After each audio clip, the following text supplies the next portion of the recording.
And ask me, are you dying as you live or living afraid to die? I couldn't lie, son. I heard God's son, like a calm hum. Died some, came alive some, up on high some. Lifted out that prison, you'll be sliding out that sepulcher. Crosshair on my body, don't care if they shoot the messenger. Ain't no weapon form shall prosper, gospel flow out me like lava. No enemy that we can't counter, Mouser. I spit heat throughout the heavens to the valleys, from the highs into the lows. Everybody, I can't do it. Okay. We'll do it live. Okay. No. We'll do it live. Fuck it. Do it live. I'll write it and we'll do it live. Right. Fucking thing sucks. In 5, 4, 3.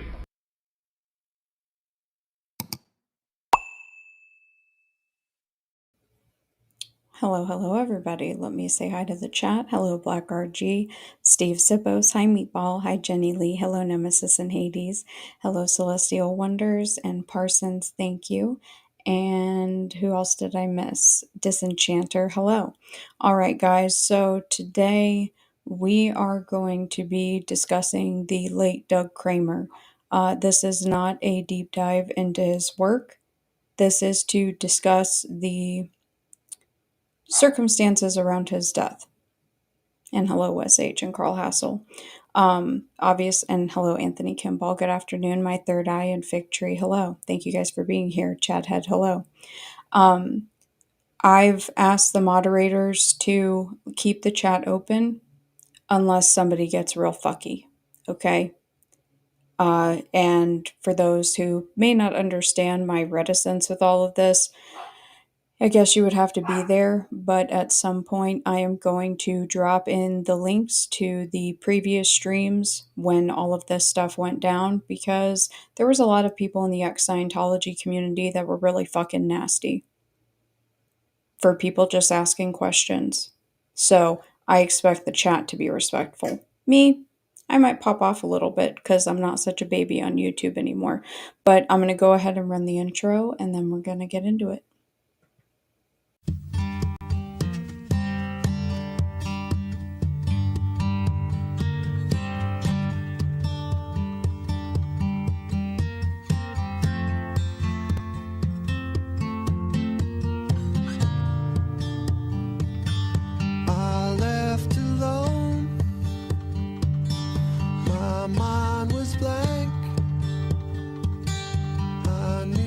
Time to think, get the memories from my mind. What did I see? Can I believe that what I saw that night was real and not just fantasy? Just what I saw in my own dreams were the reflections of my warped mind staring back at me. 'Cause in my dreams it's always there, the evil face that twists my mind, brings me to despair.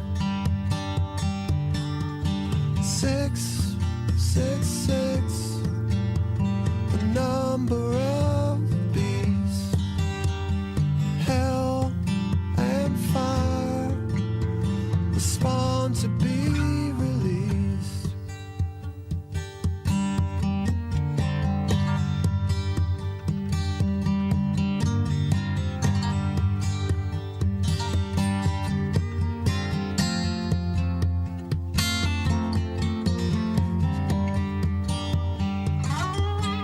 Torches blazed, sacred chants were praised, and as they start to cry, their hands held to the sky. In the night, fires burning bright, the ritual has begun, Satan's work is done.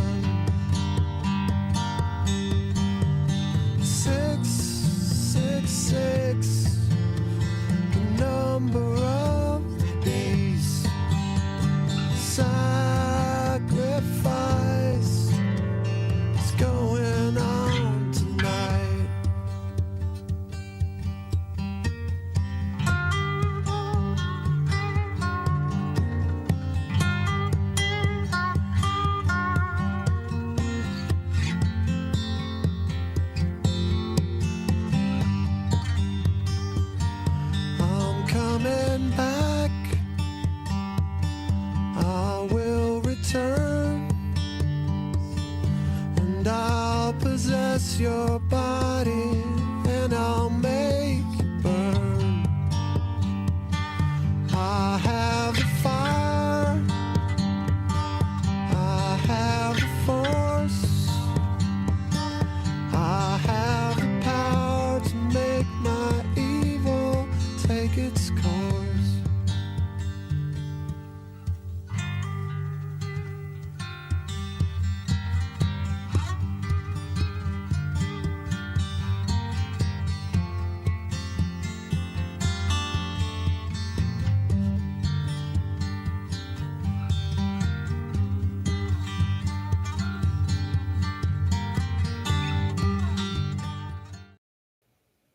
All right, so I am keeping the chat on the screen for, well, posterity purposes and because I can. Hello, hello, everyone, and my favorite username, Leo Ramini's Claw Nails. So nice to see you.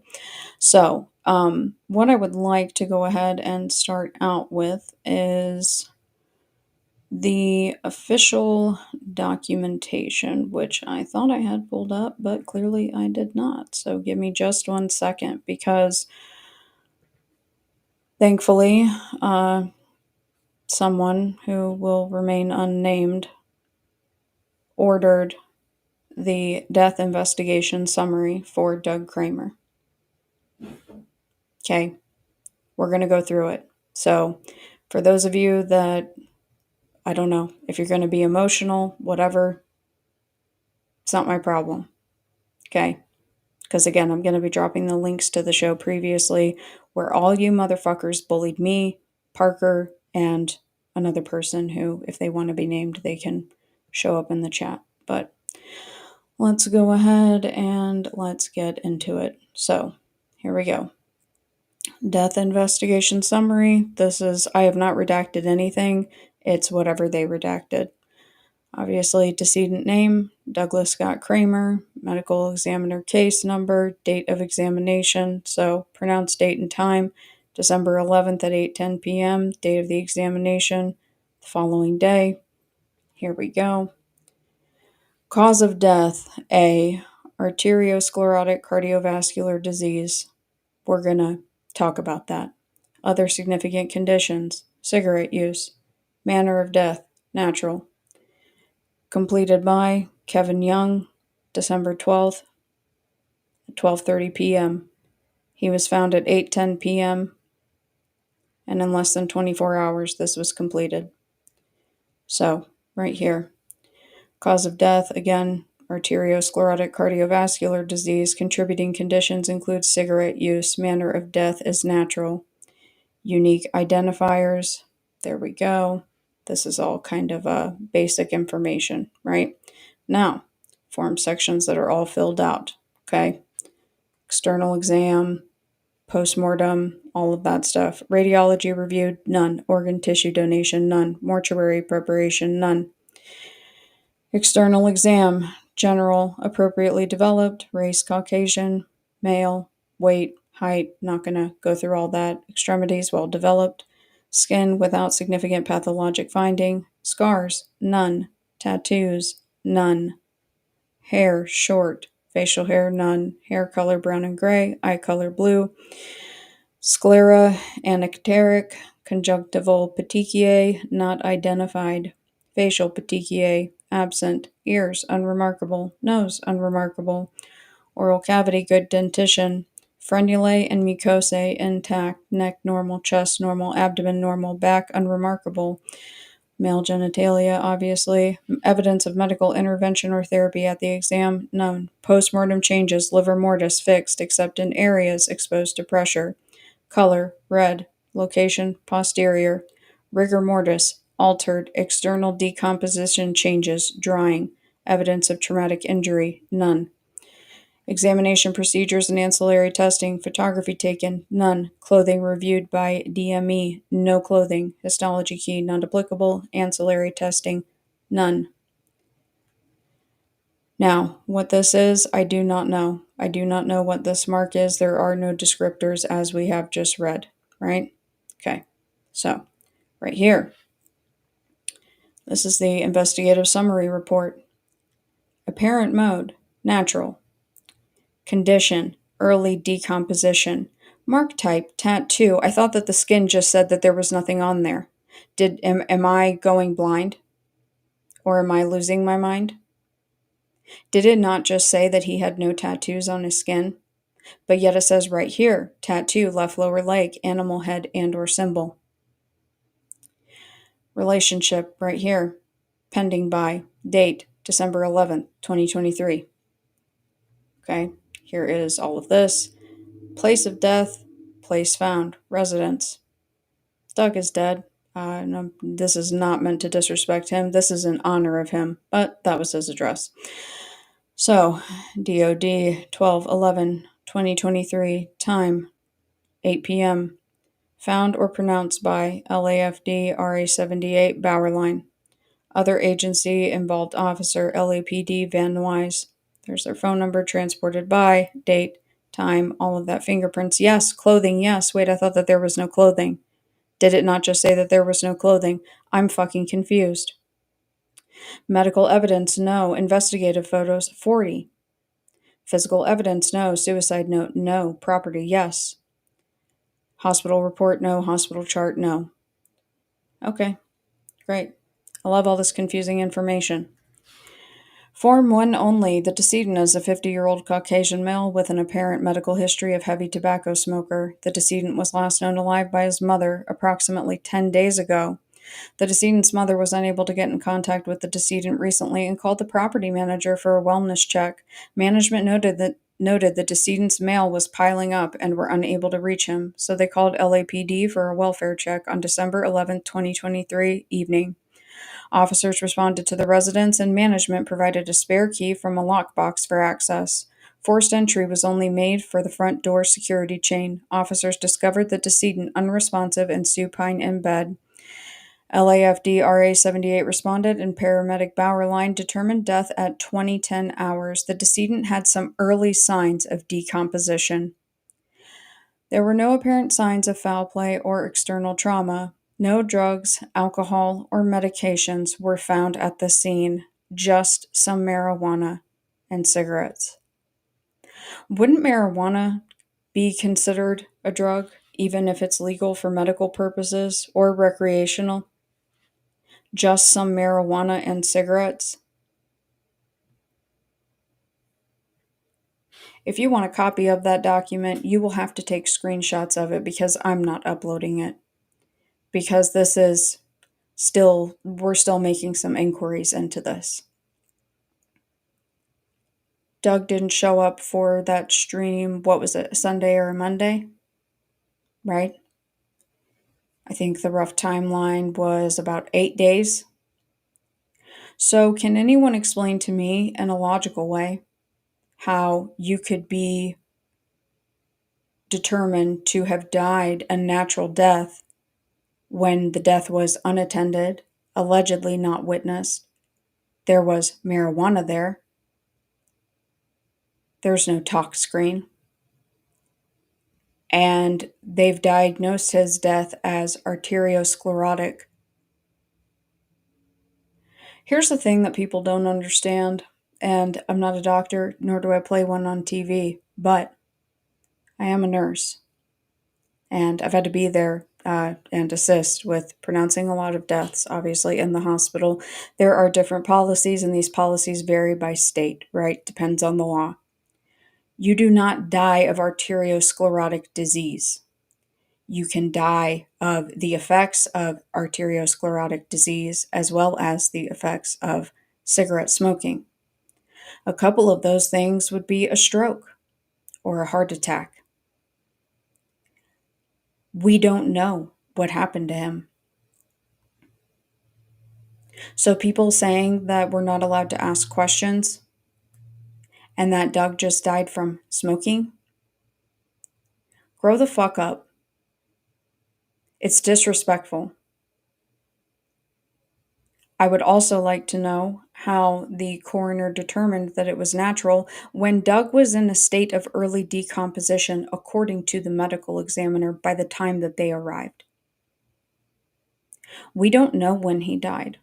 And quite frankly, at this point now, This is the first time that I've seen this documentation. I've seen nobody else share it. I've seen nobody else talk about it, so I'm going to assume that this is the first time that this documentation has ever been made public. We do not know what happened to Doug. No one knows. Maybe the family. And I understand that the situation with the family is very complicated. And regardless of, the mother being in Scientology or not, I still grieve, my heart grieved then for her, for the loss of her child. That's a very unnatural thing, and it still does. But there are a lot of questions here. Was Doug cremated? I don't know. Seems that some of us had a memory, and it seems like maybe it was a collective hallucination that we heard that Doug was being cremated. There are no records for 2023 or 2024. And there is also no information about what happened to his body. Seems that they moved rather fucking quickly for the fact that Doug was in a state of early decomposition, and in less than 24 hours they determined that it was natural causes, despite there being cigarettes and marijuana. Let's just take this to an extreme for a moment, hypothetically speaking. What if one of the cigarettes was poisoned? Things like that happen. I'm not saying that it was. This is completely hypothetical. The fact that this is so neat and tidy, despite someone who's only 50 being in an early state of decomposition, should raise red flags, especially for the people who claim to be his friends. Because I'm sure, as many of you remember who were there when all of this happened, his friends, and I use that term very loosely because with friends like that, who needs fucking enemies, basically gaslit everybody, right? Obviously, I do think that some people were overreacting and were being a bit intense, but their worries weren't unfounded. They were concerned. They cared. And that's not a crime. But the friends said that everybody was acting like groupies, right? That we were all acting like psychos. That some of us, specifically like me and Parker, and definitely a lot on Parker, that Parker was acting like a groupie. Because, and again, I'm going to share the links before I end this stream. Do not forget, Doug's old moderator told me and confirmed in a live stream unexpectedly that someone answered his phone when he did not show up for his live stream. Parker, I've shown the text messages that someone read her text messages long before, days before, any of the family got involved. And some of his friends tried to gaslight Parker and say that it was the family. No, it wasn't. This was before the family knew anything. But let's go ahead and see, because the initial reporting was from Tony Ortega publicly. I found his original blog post where he originally announced it, and then I found an update. So we're going to look at his update just to see what he has to say. So here we go. A word from the proprietor regarding Doug Kramer. I wanted to address some messages I've received in the last couple of days about what occurred when I reported the death of Doug Scott Kramer on Tuesday morning. Doug was someone I liked very much. As I said in my story about him, one of my favorite experiences during the first Danny Masterson trial was being interviewed by him on his YouTube channel, Dazed and Not Confused. I was stunned to learn Monday night that Doug had been found dead in his apartment that day in Studio City. A family friend who was working with Doug's mother, who had asked for no reporting on the story until she could inform her daughter, Doug's sister. So I waited. But then, Tuesday morning, I informed the family friend that the county medical examiner had listed Doug's death on its official website, and I was seeing people post that information at Twitter, Facebook, and YouTube. The news was out, and I discussed with the family friend our mutual concerns about speculation and conspiracy theories about Doug beginning to circulate. Fuck you, Tony Ortega. It was a tough situation because we both wanted to give Doug's mother more time, but the story was getting out, and the family did want our positive portrayal of Doug to counter what we both feared might be coming from other sources. So the family friend told me to publish, and I did. Much later in the day, after she had seen to various arrangements, Doug's mother informed her daughter about Doug's death. Her daughter had not learned about it from anyone else. The family friend tells me she is still glad that we handled it this way. Also, initially, my story reported that the medical examiner had not yet posted the cause of Doug's death, and I know that this caused some speculation. However, later in the day, the office did update its listing, showing that Doug died of heart failure. I updated the story right away. I was a fan of Doug's YouTube channel. I had friendly interactions with him even just a few weeks before his death, and I will miss him. Tony Ortega. Okay, so that's according to Tony Ortega. Let's go ahead and see, because Tony Ortega, well, I have strong feelings about him, but let's go ahead and look. So here we go, lacounty.gov. The medical examiner's office, Douglas Kramer, date of death, December 11th, 2023, age 50, case number. We've read a lot of this already, right? Case closed, body status released. Where did his body go? Where did his body go? These are the questions that I have. Cause A, arteriosclerotic cardiovascular disease, other significant conditions, cigarette use. Again, manner, natural. So either I'm actively having a hour-long stroke because we've seen conflicting information in the official report and now from Tony Ortega, or nobody can keep their story straight. And I have no problem saying that. The fact of the matter is that Scientology, as we all know, is extremely fucking shady. And you guys are going to have to forgive my language today, but I'm not really in the mood for it. And people speculating, that's not people perpetuating conspiracy theories. These are people asking valid questions. And it is extremely vague. It's a little too vague, if you ask me. Because again, how do you determine by essentially looking at someone, not running any toxicology whatsoever, whether by blood, by urine, anything? How do you know that they died of natural causes? You don't. You don't. You cannot look at someone and say that they died X way. You can't. Even if, God forbid, I was fucking decapitated in a car accident, guess what? They're still going to run a toxicology report. Because what if that accident was because I was under the influence? This is called basic protocol. We know that Scientology and the LAPD, as well as other facets of LA government, are in bed together.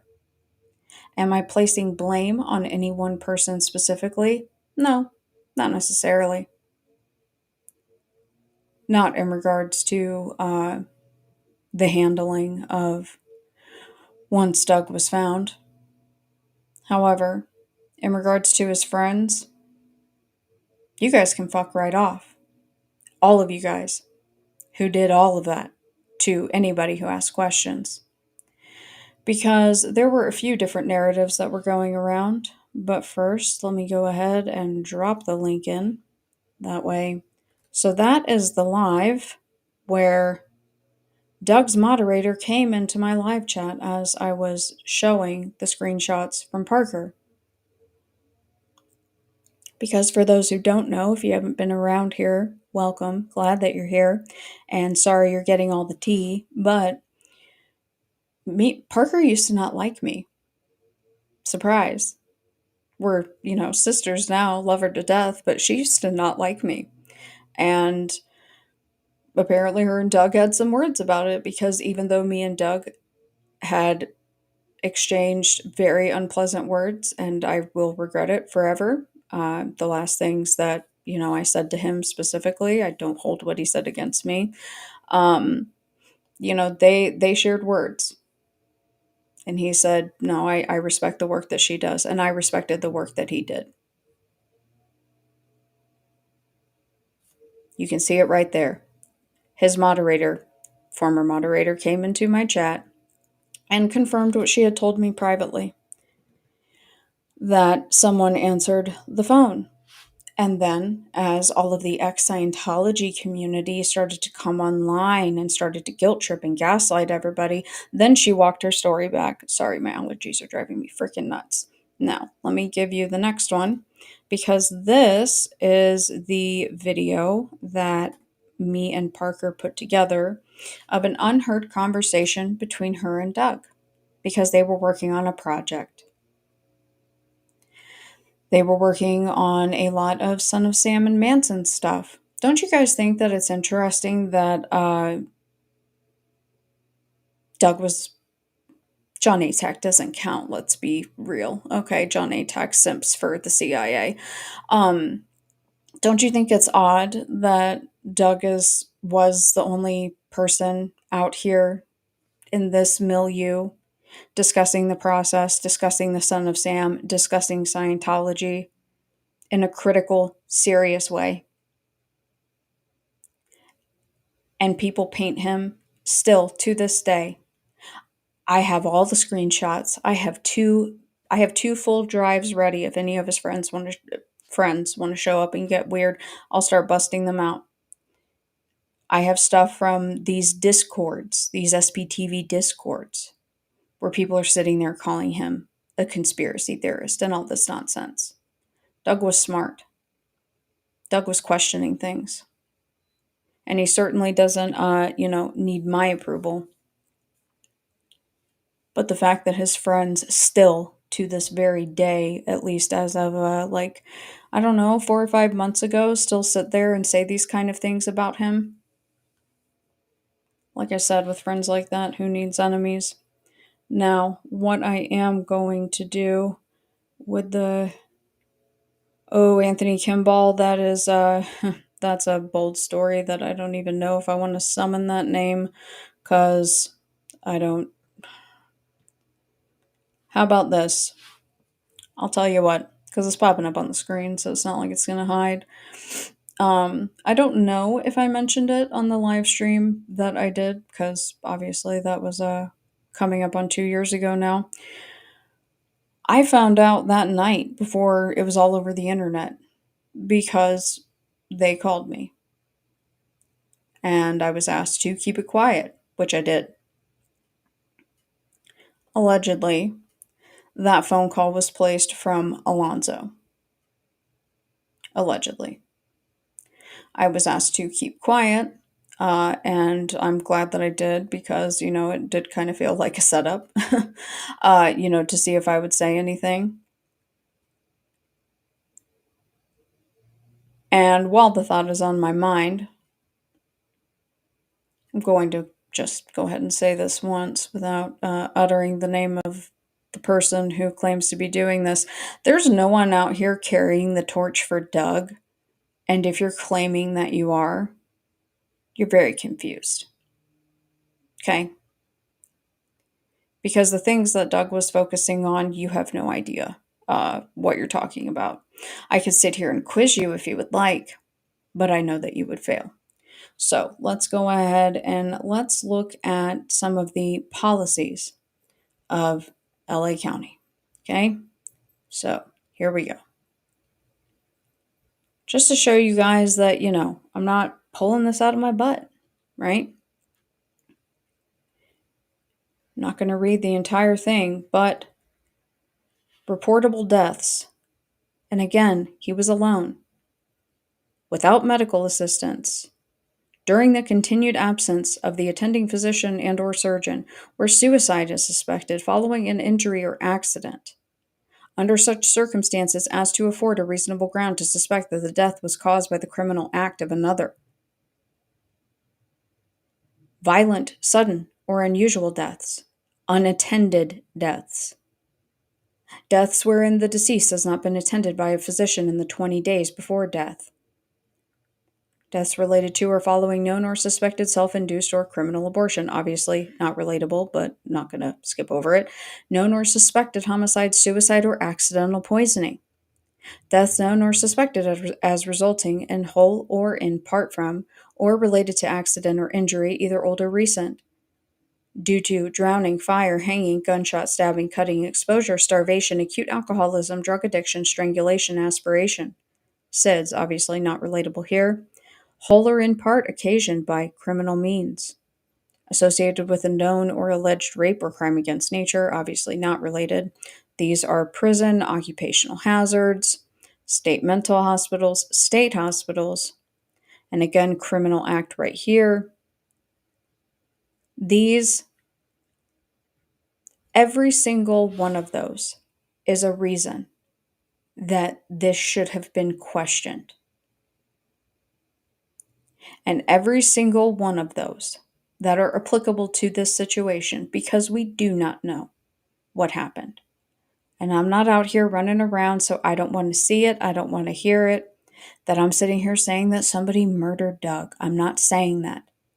What I am saying is that we do not know what happened. And now we have proof. We have proof that we don't know what happened. Okay? If you look up that coroner, again, you can go back and take screenshots because I'm not uploading the document because I'm not done looking into this. If you go look up that coroner, he's an interesting guy. He's an interesting guy. He's been in the news quite a bit over the past couple of years, but I'm not really here to focus on him. Now, what I have done, because obviously I don't do all this by myself, right? But in preparing for this and getting all of this information together, one of my friends, who I will assume wants to remain unnamed because I haven't seen them come in, basically gave like the breakdown of everything that happened and a brief summation as their memory and their screenshots support. So, as a reminder, because I'm just going to read it, I'm not going to show you guys. Many of you remember there was a narrative that Steve Mango was the reason that Doug's mom found out that he was missing. There was a narrative that Marcus Sawyer, who strangely enough, allegedly, according to him, has some weird connection to William Sims Bainbridge. Isn't that fucking odd? A little bit. Was the person who contacted Doug's family via someone, ex-Scientology, I think, called Sinfully Good, who knew Linda, Doug's sister. Angie Clark, Doug's Discord mod and friendly with ex-Scientologists, including Karen De La Carriere, appears to play both sides, Doug versus the Aftermath and SPTV Foundation people. She's friendly with Mark Plummer, who dragged Doug after Doug died. Mark Plummer died not too long after this. Mitch Brisker flip-flops from knowing he lived 5 minutes away from Doug and not knowing where Doug was. Claims he was good friends with Doug, which is a lie. He's good friends with Karen, Jeffrey Augustine, Chris Shelton, and the Aftermath people. Alonzo claims he gave Steve Mango a list of addresses that included Doug's address, but Steve Mango was too ill to go look, making dramatic, exploitative videos instead. Mango's videos stirred up more panic and worry amongst cult groupies that Mango and Marisa were so pissed off about. Lady Veritas is the person who caused the most aggro in Doug's missed livestream chat. She was blocked from Doug's channel, which removed her messages from the live chat. Lady V has made other accounts and outright asked Chow Yun Smut, aka Cricket, what the phone call was. She was called a disgusting troll. Again, the link for the livestream is there, where that moderator Chow came in and confirmed what she told me to my face through a video call. DOA said he's here to carry Doug's torch. However, I do find it weird that they were Facebook friends. Marilyn Honig and Marisa, aka Diane Etex, put words in Doug's mouth the most, and they hate anyone else mentioning Doug. Doug himself said he didn't like or trust Aaron, but Marisa and Marilyn have selective hearing. Overall, the person who did the best tribute to Doug was self-proclaimed narcissist H.G. Tudor. Doug deserved better. And he did. And he still does. And again, if anybody wants to, if you leave stupid comments, it's my channel. I'm a big girl. I'll just delete your comments because I don't have to deal with your bullshit. But that is a pretty accurate and brief summation of the things that transpired and the names of the people that were involved in that activity. Obviously, it was not just those individuals. There were a lot of people that were acting very, very fucking nasty. And I am not here to pat myself on the back, act like a hero, anything of the sort. But why didn't any of Doug's friends, people that knew him in real life, order this paperwork? It's not a state secret. Is it because they don't care? I don't know. Is it because he was a conspiracy theorist? And so then they felt justified in calling everybody who questioned the circumstances surrounding Doug's death a conspiracy theorist? I don't know. Is it because Doug didn't really fall in line with the rest of them? I don't know. Again, Doug and I did not share kind words, and that is something that I have to live with. But at the end of the day, we respected each other's work. And he was an outlier. And when people talk about him in that community today, they still call him a fucking conspiracy theorist. And they still call the people who ask questions fucking conspiracy theorists. So I would encourage everybody, when you have time to go, come back, take screenshots, because again, I'm not uploading it. And then you can show them that you're not conspiracy theorists and that there are no answers. Is the church involved? I don't know. I don't think it's an unfair question to ask. I think that the timing is very odd that Doug and his mother were allegedly going to reunite after the holiday. I think that it is very fucking odd. But again, if people want to be assholes, I've got all of the family courses. Okay, I've got everything. I've got receipts for everything. Now, we're going to take a look at just a couple of things before I go. A couple of screenshots. So I mentioned the William Sims Bainbridge thing, right? Let's go ahead and look at this. It's kind of fucking weird. Kind of weird. That's all I'm saying. So there we go. Cool beans. So this is Remembering Doug on Marilyn Honig's channel. And this is this person, Marcus, whoever. I have no idea. I don't know who this dude is. I mean, he and I only did Scientology stuff. He did way more than that. Like Philosophy was saying, he goes into Manson.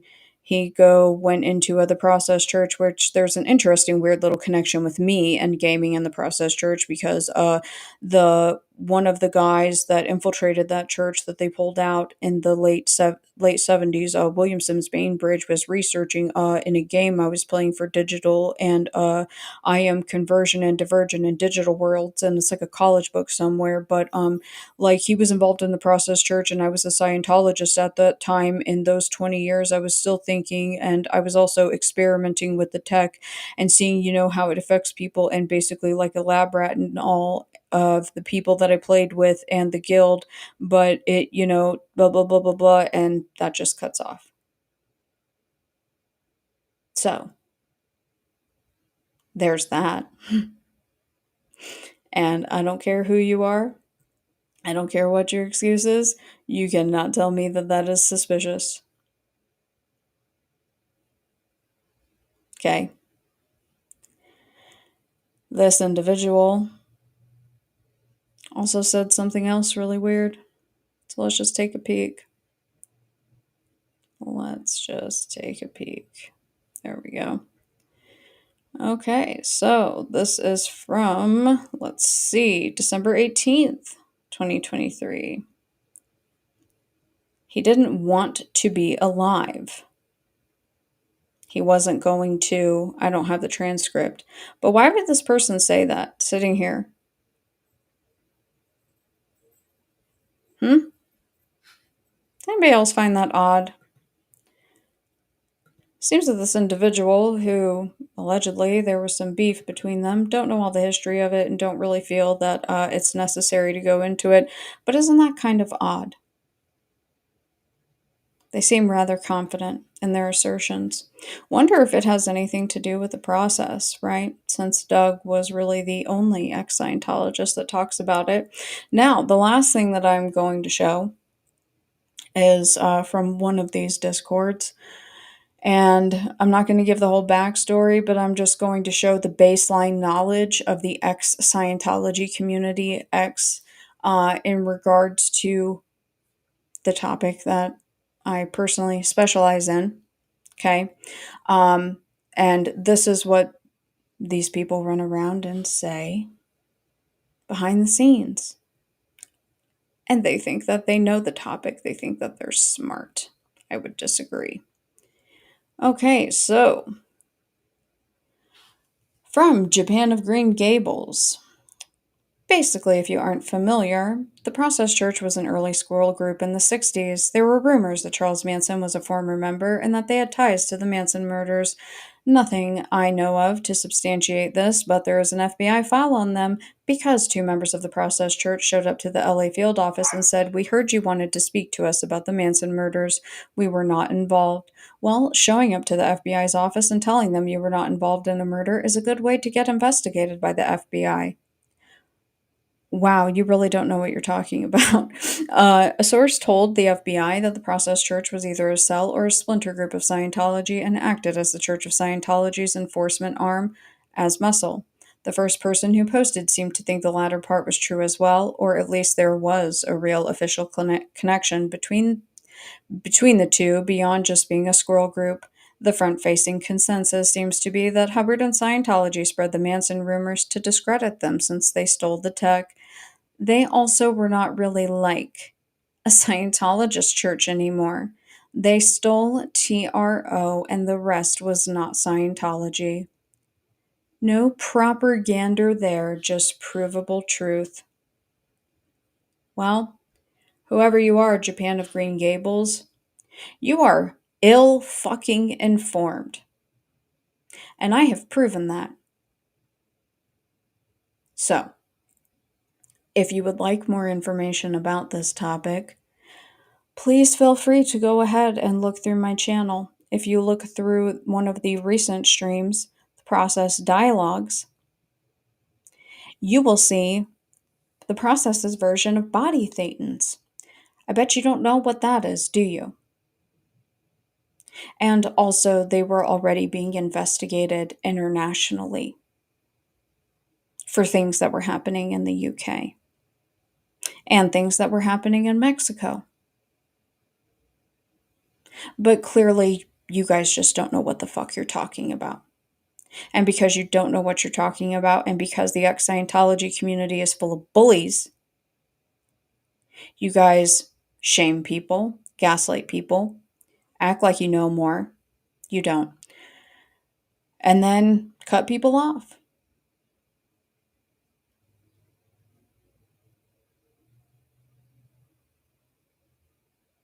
My channel was roughly 5 months old at that time. I'd only been on YouTube for about 5 months. So it was all very overwhelming to me. I'm still a crybaby. I'm just better at not crying on camera. I used to get overwhelmed very easily.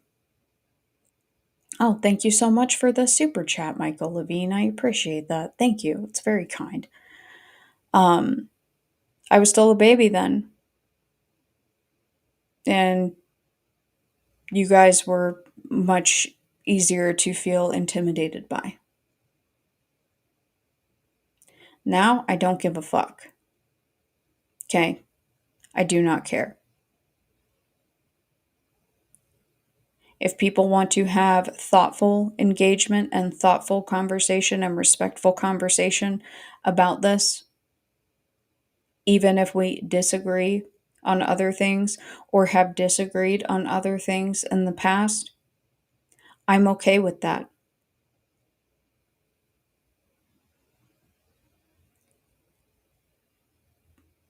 But I will say this with confidence.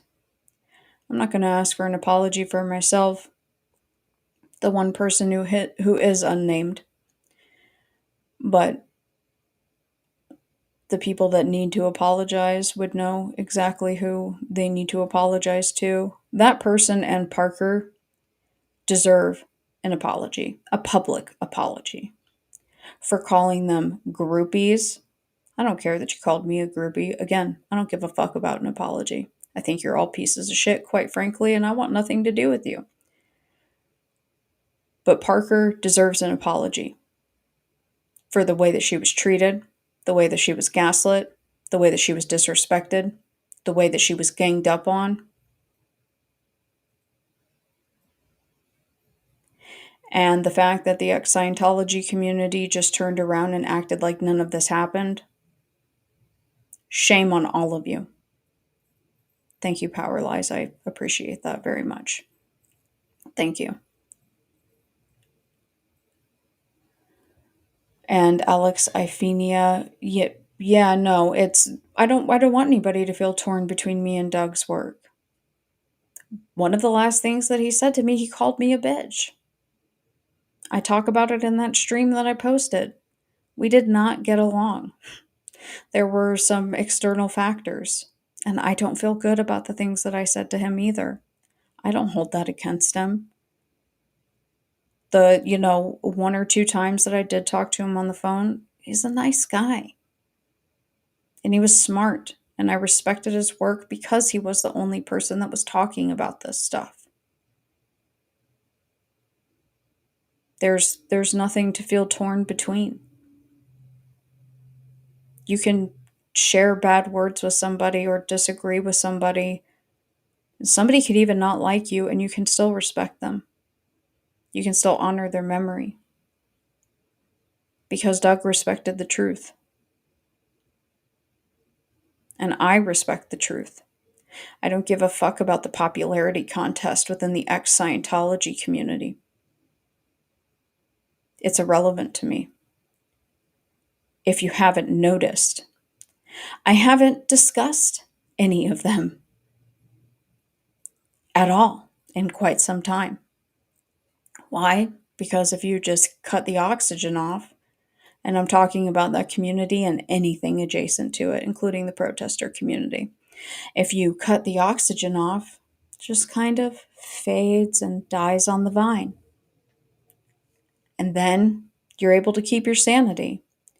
And then you realize, sitting on the outside, that everybody's just kind of grifting and doing lawfare and manipulating people's emotions and having popularity contests. Or, in the really crazy twist, discussions of getting auditing monitored by the government so that there's oversight, so that auditing is safe. Because there's obviously a lot of back and forth about, auditing children and whether that's real or not, even though no one's talking about the fact that pregnant Scientologists audit their babies in the womb. So little bits of electricity on a baby that's not born yet. But these people are not serious people because these people act like Scientology would work with the government for that oversight. If you believe that, I can't help you. Because then Scientology would have to admit, by showing the government, what that e-meter actually does. Because it's not a lie detector test. I've shown you guys the pictures.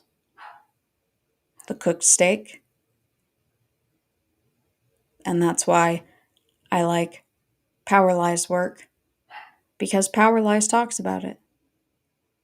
And not in lieu of an ultrasound, no. It's to rid the baby of, what do they call it? Body thetans? The little bad things, your past lives, whatever. The boo-boos, your past boo-boos, your invisible boo-boos. Or the P-scope. Yes, thank you. Claw nails. Thank you. So glad that you're here. No, it's not in lieu of that. It's auditing in the womb. But see, none of these people talk about the fact that there's little bits of electricity that are going through this. So it's not the placebo effect when you're being audited. So you have to ask yourself why these people are lying to you, right? Because they are lying to you. Is it engrams or is it body thetans? Fuck if I know.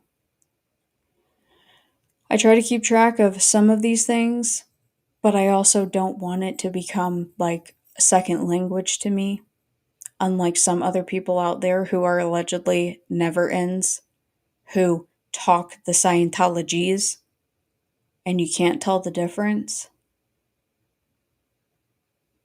But those are the people that are involved in the popularity contest who are just taking y'all to the fucking cleaners.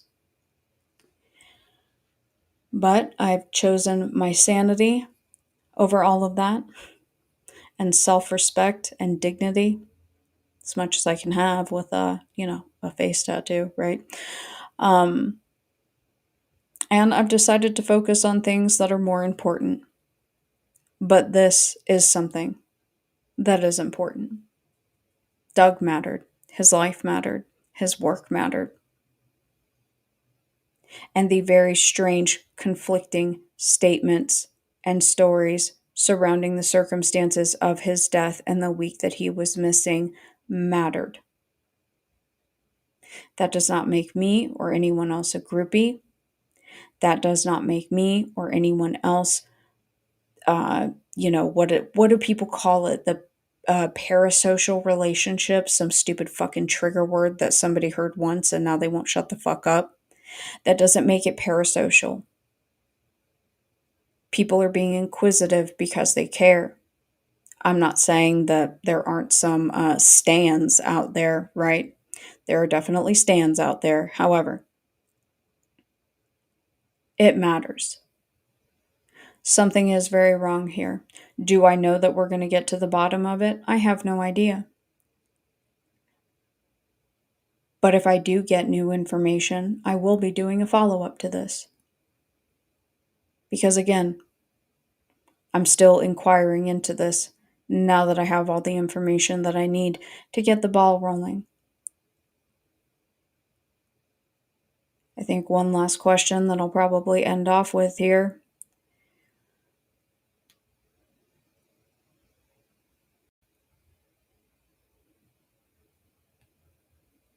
Do you think it's odd?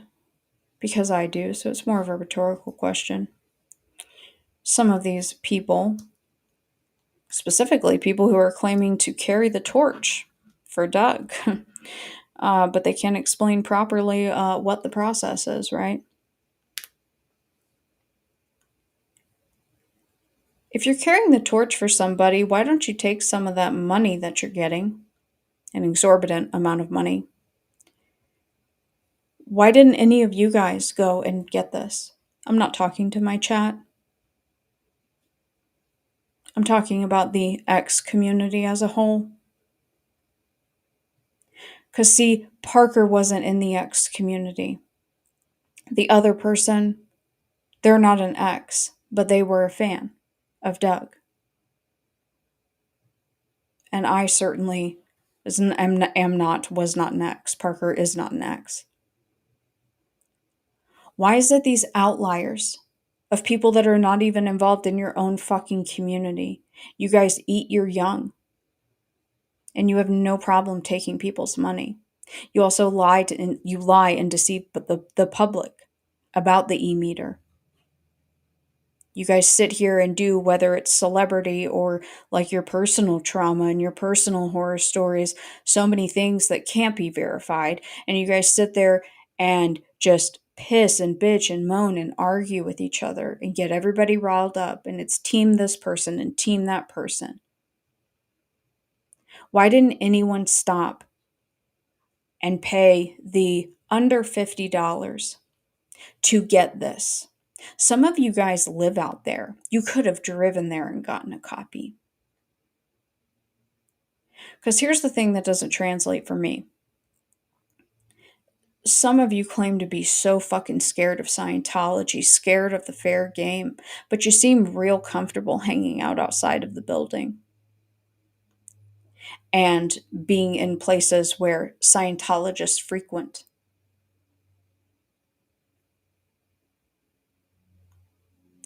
And none of you talk about the things that Doug did. If you would like to prove me wrong, I would be happy to quiz you, because it will be a quiz on the process, because Doug was the only one that talked about it. But again, I will end with Parker and the other person deserve an apology. You disrespected Doug and his memory by doing what you did to them. I don't give a fuck about me. That community has always treated me like shit, and it's always been different rules for me versus everyone else. So I don't give a fuck, and I'm not expecting an apology. I'm not holding my breath. But Parker deserves an apology, because what you guys did was wrong. And now I've just proven that no one knows what happened to Doug. And if Doug was alive and the roles were reversed and Parker and I were friends and something happened to me, I do believe in my heart that because Doug sought the truth, and I know Parker would seek the truth, they would have spent the money to pull this up and find it for me, even if we didn't agree. You guys are shitty friends, and you should be ashamed of yourself. Have a nice day.